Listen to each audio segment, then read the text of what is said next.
नमस्कार। अखंड भारत से इंडिया सीरीज में आपका स्वागत है। इस the chronology of Indian kingdoms सतयुग से 20वीं शताब्दी सी की सीरीज में हम जानेंगे सतयुग से आज के इंडिया तक के साम्राज्यों का सफर।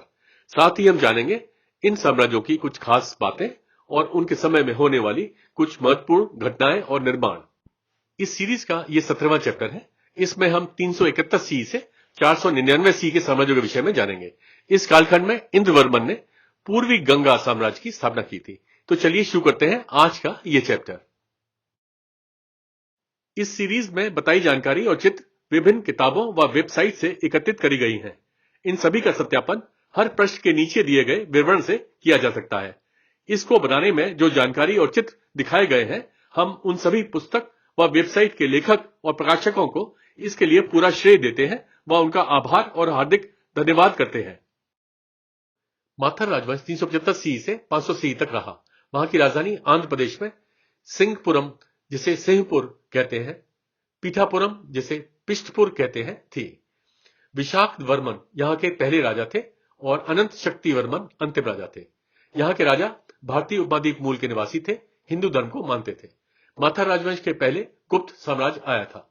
माथर राजवंश के बाद पितृभक्त राजवंश, वशिष्ठ राजवंश आए थे। उनका राज्य उत्तर में महानदी से लेकर दक्षिण में कृष्णा नदी तक फैला हुआ था। गुप्त साम्राज्य की सेना के हटने के बाद उन्होंने उच्छेद पर राज्य किया। उन्होंने खुद को कलिंगाधिपति के रूप में पेश किया। उन्हें पितृभक्त वंश ने उखाड़ फेंका। विष्णुकुंडिन राजवंश 380 सी से 624 सी तक रहा। वहां की राजधानी तेलंगाना में अमराबाद, भुवनगिरी, केसरगुट्टा, इंद्रपाल नगर और आंध्र प्रदेश में डेंडुलूर, अमरावती थी। इंद्रवर्मा यहां के पहले राजा थे और मंचन भट्टारक अंतिम राजा थे। यहां के राजा भारतीय उपमहाद्वीप मूल के निवासी थे, हिंदू धर्म को मानते थे और संस्कृत और तेलुगु उनकी भाषा थी। विष्णुकुंडिन राजवंश के पहले वाकाटक साम्राज्य वत्सगुल्म शाखा आया था।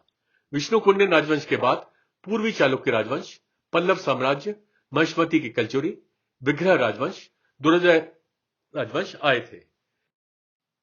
वे पूर्व से पश्चिम दक्कन की ओर चले गए, जहां वह वाकाटक साम्राज्य वत्सगुल्म शाखा के सामंत बन गए। 420 सी में राजा गोविंद वर्मा प्रथम ने वाकाटक साम्राज्य वत्सगुल्म शाखा से स्वतंत्रता की घोषणा की। 624 सी में अंतिम राजा मंचन भट्टारक को पूर्वी चालुक्य राजवंश द्वारा निष्कासित कर दिया गया था। उनके शासनकाल के प्रमुख निर्माण केसरगुट्टा में 4वीं से 5वीं शताब्दी सी का केसरगुट्टा मंदिर के किले की दीवार, उंडावली में 4वीं से 5वीं शताब्दी सी की उंडावली गुफाओं में स्थित एक अखंड रॉक कट वास्तुकला, विजयवाड़ा में 5वीं शताब्दी सी की मुगल राजपुरम गुफाएं। त्रिकुटक राजवंश 388 सी से 456 सी तक रहा। वहां की राजधानी पता नहीं है, शायद उत्तरी कोंकण में हो। यहां के राजा का नाम पता नहीं है। यहां के राजा भारतीय उपमहाद्वीप मूल के निवासी थे, हिंदू धर्म को मानते थे। त्रिकुटक राजवंश के पहले नासिक के अभीर आए थे। त्रिकुटक राजवंश के बाद महिष्मती के कलचुरी आए थे। त्रिकुटक नाम नासिक में स्थित 3 चोटी वाले पर्वत त्रिकूट से लिया गया है। वह है राजवंश के यादव होने का दावा करते थे। उनके शासनकाल के प्रमुख निर्माण मुंबई में कनेरी गुफाओं में 494 से 495 सी का त्रिकुटक शिलालेख है। पुष्करी के नल 400 से 480 सी तक रहा। वहां की राजधानी उड़ीसा में पूर्णागढ़, जिसे पुष्करी कहते थे, थी। वृषध्वज यहां के पहले राजा थे और स्कंदवर्मन अंतिम राजा थे। यहां के राजा भारतीय उपमहाद्वीप मूल के निवासी थे, हिंदू धर्म को मानते थे। पुष्करी के नल के पहले गुप्त साम्राज्य आरंग के राजसी तुल्लकुल आए थे। पुष्करी के नल के बाद दक्षिणी कोसल के पांडुवंशी, दक्षिण कोसल के शरभपुरिया आए थे। पूर्वी गंग साम्राज्य के आने से पहले नल राजवंश ने त्रिकलिंग क्षेत्र में एक राज्य स्थापित किया था, जिसमें बस्तर, कोरापुट और कालाहांडी के आधुनिक जिले शामिल थे। पोडागढ़ शिलालेख से संकेत मिलता है कि पुष्करी कोरापुट जिले के पोडागढ़ स्थल के करीब स्थित था। उन्हें दक्षिण कोसल के पांडुवंशी द्वारा प्रतिस्थापित किया गया था। धौल्या साम्राज्य 480 सी से 1103 सी तक रहा। वहां की राजधानी राजस्थान में धौलपुर, जिसे धवलपुरी कहते हैं, थी और करनाल थी। महाबल यहां के पहले राजा थे और तेजपाल अंतिम राजा थे। यहां के राजा भारतीय उपद्वीप मूल के निवासी थे, हिंदू धर्म को मानते थे। धौल्य साम्राज्य के पहले गुप्त साम्राज्य आया था। 7वीं शताब्दी सी में धवलपुरी शहर की खोज राजा धवलपाल ने की थी। 964 सी में राजा उदयराज ने खरनाल पर कब्जा कर लिया और इसे राजधानी बनाया। उन्होंने महाराष्ट्र में धुले और उड़ीसा में धौली शहर की स्थापना करी। हफ्ताली साम्राज्य 450 सी से 557 सी तक रहा। वहां की राजधानी अफगानिस्तान में कुंदूज और बल्ख थी। अकशुवर या खुशनवाज यहां के पहले राजा थे और घड़फर या घटीफर अंतिम राजा थे। यहां के राजा मध्य एशिया मूल के निवासी थे, बुद्ध, पारसी और ईसाई धर्म को मानते थे और बैक्टीरियन, सोगडाई, ख्वारजमियन, प्रकृत और तुर्की उनकी भाषा थी। हफ्ताली साम्राज्य के पहले कुषाण साम्राज्य, सासानी साम्राज्य, अलकाण साम्राज्य, केदार साम्राज्य आए थे। हफ्ताली साम्राज्य के बाद निजाक साम्राज्य, तुर्कशाही राजवंश, जाबुलिस्तान के रुदबिल आए थे। उन्हें व्हाइट हूण भी कहा जाता है। भारत के हूण और चीन के जियोनाइट मध्य एशिया जनजातियां हैं जो अल्ताई पर्वत क्षेत्र में उत्पन्न हुई और जिन्हें केदार हूण या रेड हूण कहा जाता है। बाद में वे ट्रांस अक्सियान और बैक्टीरिया क्षेत्र में चले गए। हूणों के 4 समूह हैं जिन्होंने भारत पर आक्रमण किया: केदार, अलखान, हफ्ताली और निजाक। उन्होंने अपने खानाबदोश तरीकों को बरकरार रखा। उनकी सरकारी सीट एक शिविर की तरह एक इलाके से दूसरे इलाके में जाती थी, बजाय इसके कि वे अपनी राजधानी समरकंद से 65 किलोमीटर दक्षिण पश्चिम में पियांत जिकेंट में स्थिर रखें। उन्होंने सैन्य रूप से सासानी साम्राज्य के राजा पेरोज प्रथम को अपनी भाई होमिरजद तृतीय से सिंहासन जब्त करने में मदद की। अपने पश्चिम या दक्षिण की ओर विस्तार के बाद वे बैक्टीरिया में बस गए और अलखान साम्राज्य को विस्थापित कर दिया, जो उत्तरी भारत में चले गए। 450 सी में अक्शुनवर हफ्ताली संघ के नेता बन गए और उन्हें खुशनवाज कहा जाने लगा। बाद में 5वीं शताब्दी सी के अंत में उन्होंने मध्य एशिया में विस्तार किया और तारिम बेसिन पर तुर्फन तक कब्जा कर लिया। 565 सी में एक चीनी दूत गठबंधन की पेशकश के साथ सासानी साम्राज्य जा रहा था। उसे हफ्ताली साम्राज्य ने रास्ते में मार डाला। बदला लेने के लिए पहले पश्चिमी तुर्किक खगनेट के राजा इस्तमी ने सासानी साम्राज्य के राजा खोसरो प्रथम को के साथ गठबंधन किया और बुखारा के पास एक युद्ध में हफ्ताली साम्राज्य को हराया और 570 सी में उनका शासन भारत से उखाड़ फेंका। उनके राजा का स्वभाव हिंसक और क्रूर था, जो अक्सर नरसंहार करते थे। हूणों में केवल वे ही ऐसे थे जिनके श्वेत शरीर और मुख थे और जो कुरूप नहीं थे। उनके शासनकाल के प्रमुख निर्माण बामियान में 570 सी के बामियान के बुद्ध उनके शासनकाल के दौरान पहाड़ी पर उकेरे गए थे, जिन्हें तालिबान द्वारा 2001 सी में नष्ट कर दिया गया था। उच्चकल्प राजवंश 5वीं शताब्दी सी से 6वीं शताब्दी सी तक रहा। वहां की राजधानी मध्य प्रदेश में ऊंचेहारा, जिसे उच्चकल्प कहते थे। यहां के राजा का नाम पता नहीं है। यहां के राजा भारतीय उपमहाद्वीप मूल के निवासी थे, हिंदू धर्म को मानते थे। उच्चकल्प राजवंश के पहले गुप्त साम्राज्य आया था। वे गुप्त साम्राज्य के सामंत थे। इस राजवंश का पहला ज्ञात शिलालेख राजा जयनाथ का है, जिन्होंने 493 सी से 502 सी के दौरान शासन किया था।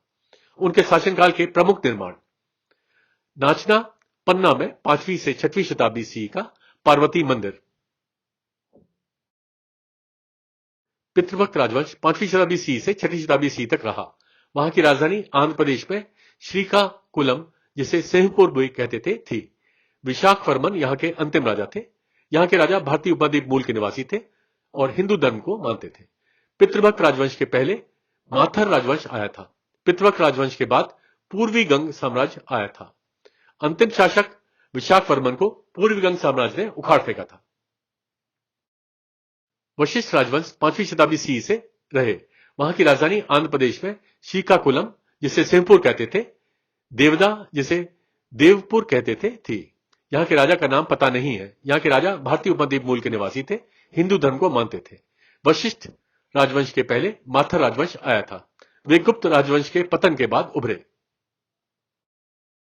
पर्वत द्वारका राजवंश 5वीं शताब्दी सी से 6वीं शताब्दी सी तक रहा। वहां की राजधानी उड़ीसा में पर्वत द्वारका, जिसे असुरगढ़ कहते थे, बेलखंडी, जिसे तालाब मृका कहते थे, थी। यहां के राजा का नाम पता नहीं है। यहां के राजा भारतीय उपद्वीप मूल के निवासी थे, हिंदू धर्म को मानते थे। पर्वत द्वारका राजवंश के पहले आरंग के राजश्री तुल्यकुल आया था। पर्वत द्वारका राजवंश के बाद दक्षिण कोसल के शरभपुरिया आया था। उन्होंने वर्तमान कालाहांडी क्षेत्र के आसपास के क्षेत्र पर शासन किया। गोवा के भोज 5वीं शताब्दी सी से 6वीं शताब्दी सी तक रहा। वहां की राजधानी गोवा में चंदौर, जिसे चंद्रपुर कहते हैं, थी। यहां के राजा का नाम पता नहीं है। यहां के राजा भारतीय उपद्वीप मूल के निवासी थे, हिंदू धर्म को मानते थे। गोवा के भोज के बाद बनवासी के कादम आए थे। वे गुजरात के यादव कुल के वंशज थे। 500 सी में वे बनवासी के कादम के जागीरदार बन गए। बेलगांव का त्रिपावर्त साम्राज्य 455 सी से 550 सी तक रहा। वहां की राजधानी कर्नाटक में मुड़गोड़, जिसे मुरोद कहते थे, थी। कृष्णवर्मा प्रथम यहां के पहले राजा थे और अजवर्मन अंतिम राजा थे। यहां के राजा भारतीय उपद्वीप मूल के निवासी थे, हिंदू धर्म को मानते थे। बेलगांव का त्रिपावर्त साम्राज्य के पहले बनवासी के कादम आए थे। बेलगांव का त्रिपावर्त साम्राज्य के बाद बादामी के चालुक्य आए थे।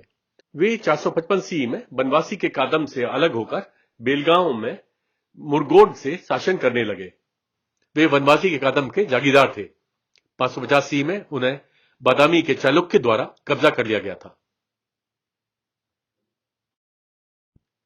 दक्षिण कोसल के शरभपुरिया 475 सी से 590 सी तक रहे। वहां की राजधानी शरभपुर, जो अज्ञात है, और छत्तीसगढ़ में सिरपुर या शिरपुरा थी। शरभ यहां के पहले राजा थे और प्रवराज अंतिम राजा थे। यहां के राजा भारतीय उपद्वीप मूल के निवासी थे, हिंदू धर्म को मानते थे। दक्षिण कोसल के शरभपुरिया के पहले गुप्त साम्राज्य पुष्करी के नल, पर्वत द्वारका राजवंश आए थे। दक्षिण कोसल के शरभपुरिया के बाद दक्षिण कोसल के पांडुवंशी आए थे। दक्षिण कोसल के शरभपुरिया को अमर आर्य कुल के नाम से भी जाना जाता था। उन्होंने शुरू में गुप्त साम्राज्य के जागीरदार के रूप में कार्य किया, लेकिन गुप्त साम्राज्य के बाद वे स्वतंत्र थे। उनके शासनकाल के प्रमुख निर्माण: ताला बिलासपुर में 5वीं शताब्दी सी का देवरानी और जेठानी मंदिर। वल्लभी के मैत्रक 475 सी से 776 सी तक रहे। वहां की राजधानी गुजरात में वल्लभी थी। भटर्क यहां के पहले राजा थे और शिलादित्य षष्ठम शुभद्र अंतिम राजा थे। यहां के राजा भारतीय उपद्वीप मूल के निवासी थे, हिंदू धर्म को मानते थे और संस्कृत, प्रकृत, शैरसेनी, अपभ्रंश उनकी भाषा थी। वल्लभी के मैत्रक के पहले गुप्त साम्राज्य मालव साम्राज्य आए थे। वल्लभी के मैत्रक के बाद पुष्यभूति राजवंश, चावड़ा राजवंश, गुमली के सेंधवास आए थे। भटर्क गुप्त साम्राज्य के तहत सेनापति और सौराष्ट्र के एक सैन्य गवर्नर थे। गुप्त साम्राज्य के पतन के बाद 475 सी में उन्होंने स्वतंत्रता की घोषणा की और वल्लभी के मैत्रक साम्राज्य की स्थापना की। पहले दो मैत्रक शासकों भटर्क और दरसेन प्रथम ने केवल सेनापति की उपाधि का प्रयोग किया। तीसरे शासक द्रोण सिंह ने खुद को महाराजा घोषित किया। शिलादित्य पंचम के शासनकाल के दौरान उम्मयद खिलाफत के अरबों ने उन पर आक्रमण किया। उनके शासनकाल के प्रमुख व्यक्ति: 628 सी में ब्रह्मगुप्त ने गणितीय खगोल विज्ञान का एक पाठ लिखा, ब्रह्म स्फुट सिद्धांत, जिसमें शून्य की भूमिका की अच्छी समझ है। नकारात्मक और सकारात्मक दोनों संख्याओं में हेरफेर करने के नियम, वर्गमूल की गणना के लिए एक विधि, विधियों, रैखिक और द्विघात समीकरणों को हल करना। 665 सी में उन्होंने खंड खादक भी लिखा, जिसमें ग्रहों के देशांतर, दैनिक रोटेशन, चंद्र और सौर ग्रहण, उदय और सेटिंग्स, चंद्रमा का अर्धचंद्र और ग्रहों की युक्ति शामिल थी। भास्कर प्रथम 7वीं शताब्दी के गणितज्ञ और खगोल शास्त्री थे। 629 सी में स्थिति प्रणाली में संख्या का प्रतिनिधित्व करने वाले और शून्य के लिए एक वृत्त के साथ हिंदू दशमलव प्रणाली में संख्याएं लिखने वाले पहले व्यक्ति थे। उन्होंने भास्करास आई साइन अप्रोक्सीमेशन फॉर्मूला भी तैयार किया।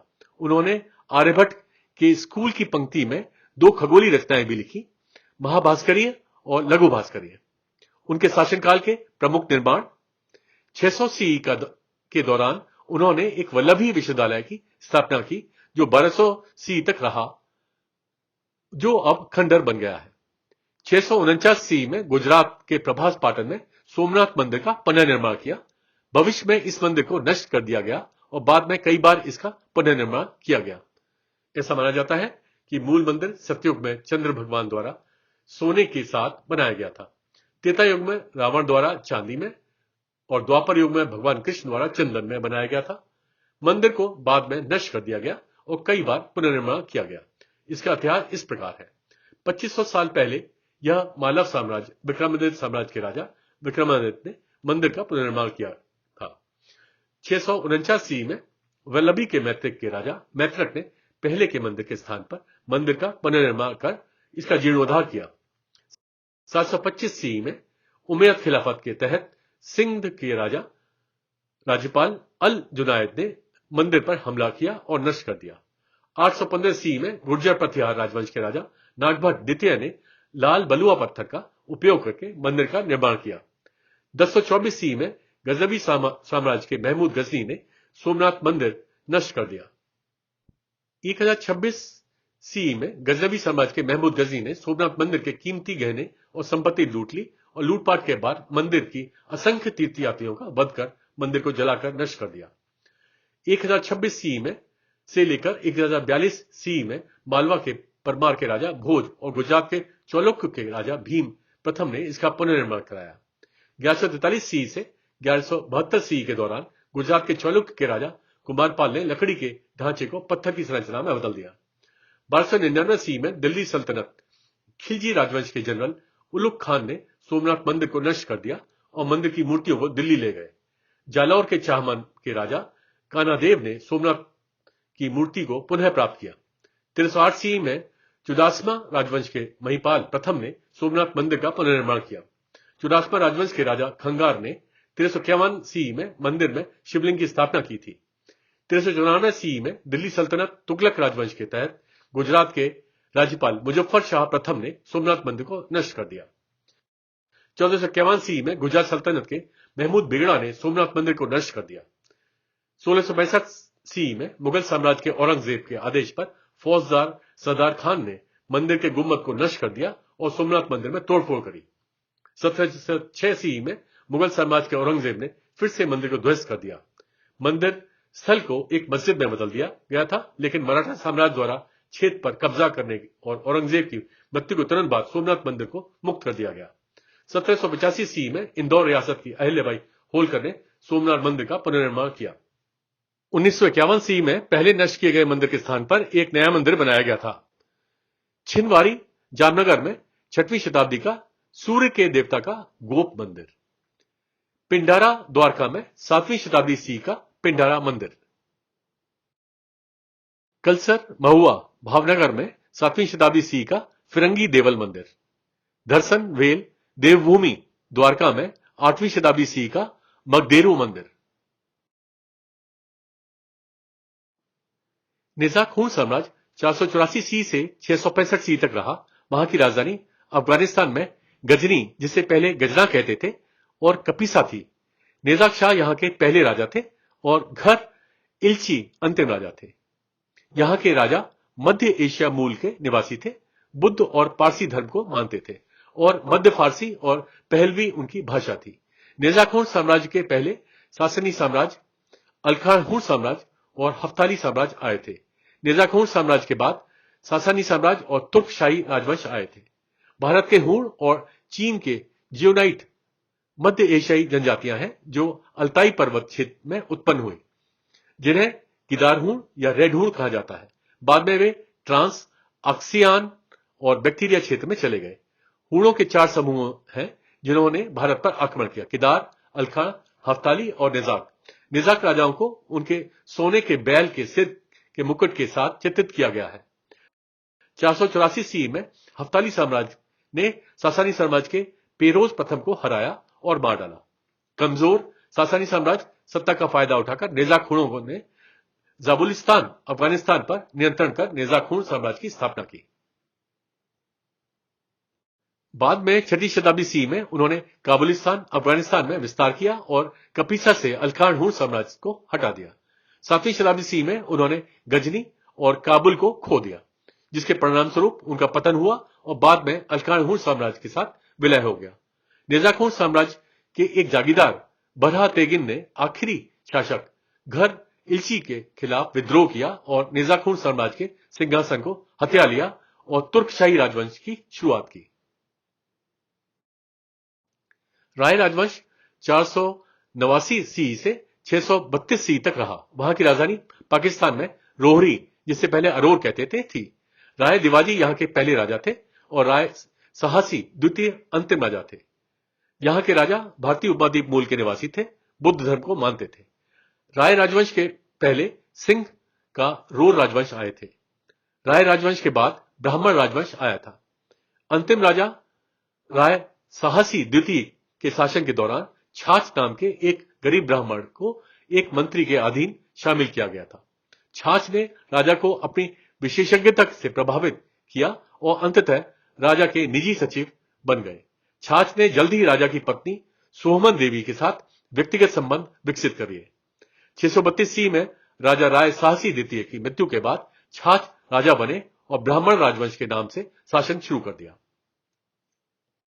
उनके शासनकाल के प्रमुख व्यक्ति 6वीं शताब्दी सी के दौरान आयुर्वेद के वैज्ञानिक, चिकित्सक और सलाहकार वाग्भट ने अष्टांग हृदय संहिता अष्टांग संग्रह लिखा।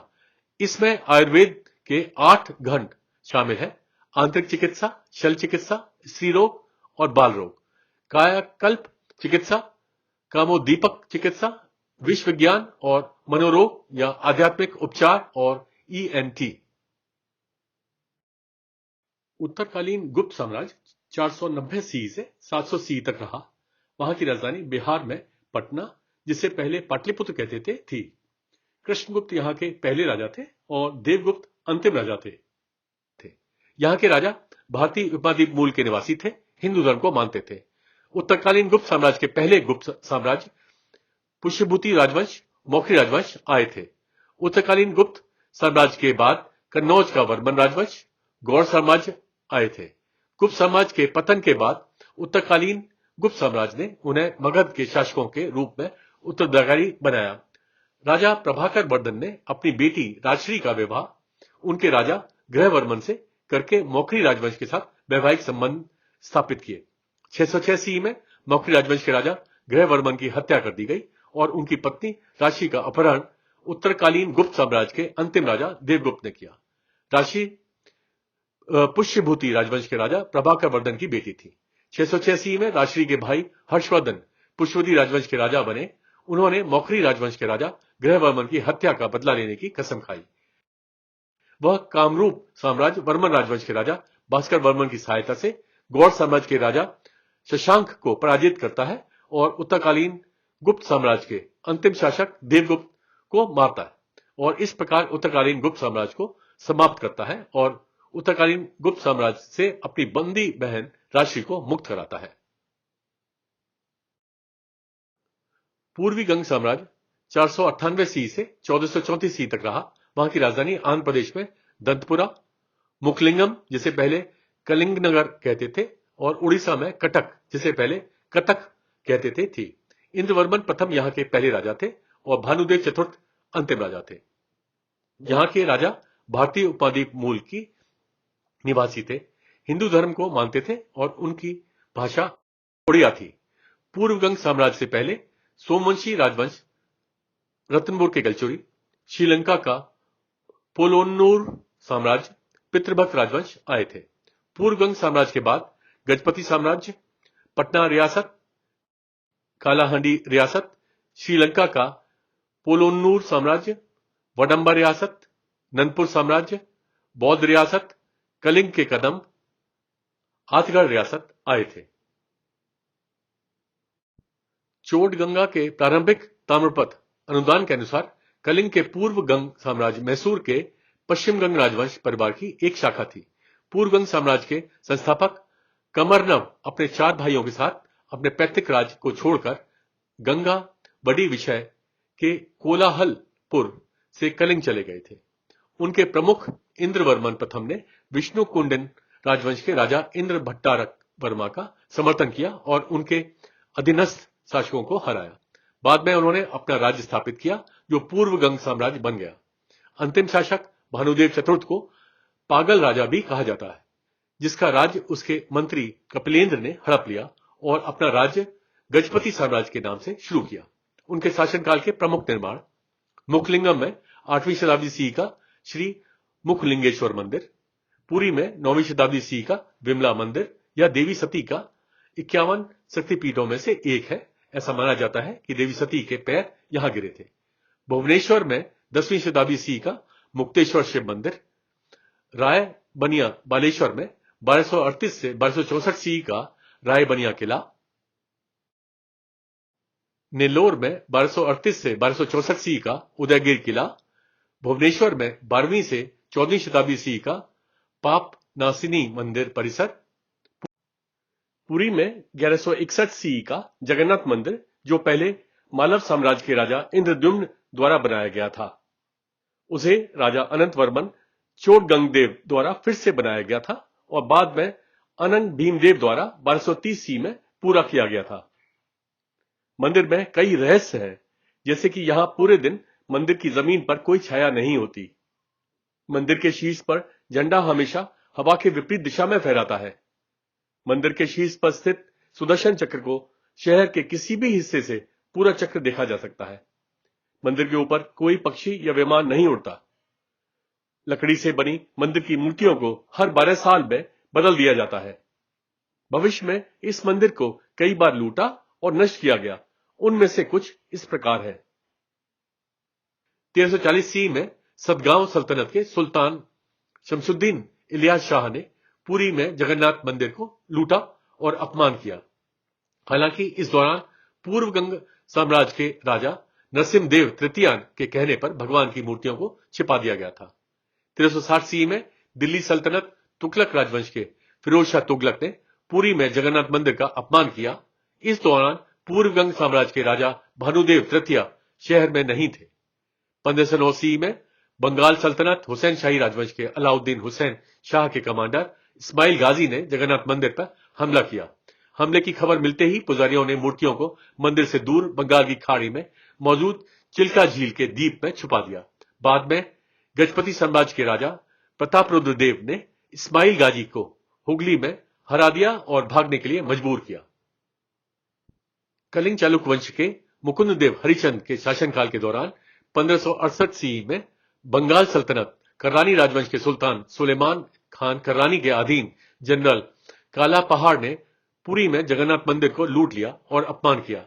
इसके पहले मंदिर के पुजारियों ने हस्तिपटना नामक स्थान पर भगवान की मूर्तियों को छिपा दिया था। काला पहाड़ छिपे हुए भगवान की मूर्तियों की गोपनीयता के बारे में आसानी से जान गया। वह भगवान की मूर्तियों को एक हाथी पर गंगा नदी के तट पर ले गया, जहां उसने उन्हें जला दिया।